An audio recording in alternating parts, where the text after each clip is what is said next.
আসসালামু আলাইকুম রহমতুল্লাহি বারাকাতুহু। আমরা খেদমতে খালক অর্থাৎ আল্লাহ পাকের সৃষ্টি জীবের প্রতি দয়া করার সম্পর্কে আলোচনা শুনতেছিলাম।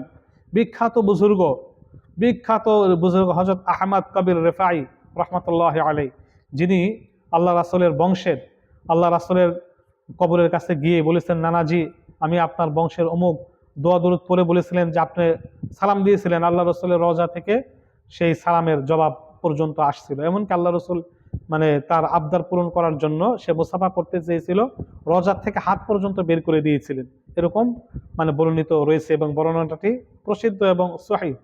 তার ইন্তিকালের পরে এই আল্লাহ পাক রব্বুল আলামিন তাকে যে কারণে ক্ষমা করেছেন, যে একদিন বাজারে যাচ্ছিলেন, পথে একটি অসুস্থ কুকুর দেখতে পান। কুকুরটি এতই রোগাক্রান্ত যে সমস্ত শরীর ঘা হয়ে পচন ধরে গিয়েছে, ক্লান্ত শ্রান্ত অচেতন অবস্থা রাস্তার পাশে পড়েছিল।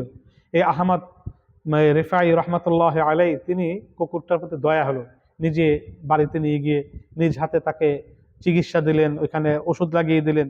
বেশ কিছুদিন পরে তার সেবা সুস্থতা করার জন্য তাকে এইভাবে চিকিৎসা দিলেন। পরে সুস্থ হলে কুকুরটি চলে যায়। সুস্থ হলে কুকুরটি চলে যায়। আল্লাহ পাক রব্বুল আলামিন তার এই সামান্য সামান্য কাজের কারণে এই তাকে এলমে লাদুনি দান করেছিলেন এবং তাকে মাফ করে দিয়েছিলেন। তাই খেদমতে খালক শুধু মানুষ না, পশু পাখির খেদমত করাও অনেক জরুরি। অনেকে আছে নিষ্প্রয়োজনে একটা বিড়াল কুকুরকে লাথি মারে, বিড়াল খাবার খাচ্ছে, লাথি দিয়ে খাবারগুলো ফেলে দিল, কুকুর যাচ্ছে একটু পানি মারলো, একটা বাড়ি মারলো, একটা লাথি মারলো। খুবই দুঃখজনক, খুবই দুঃখজনক। এরকম করা মোটেও উচিত না।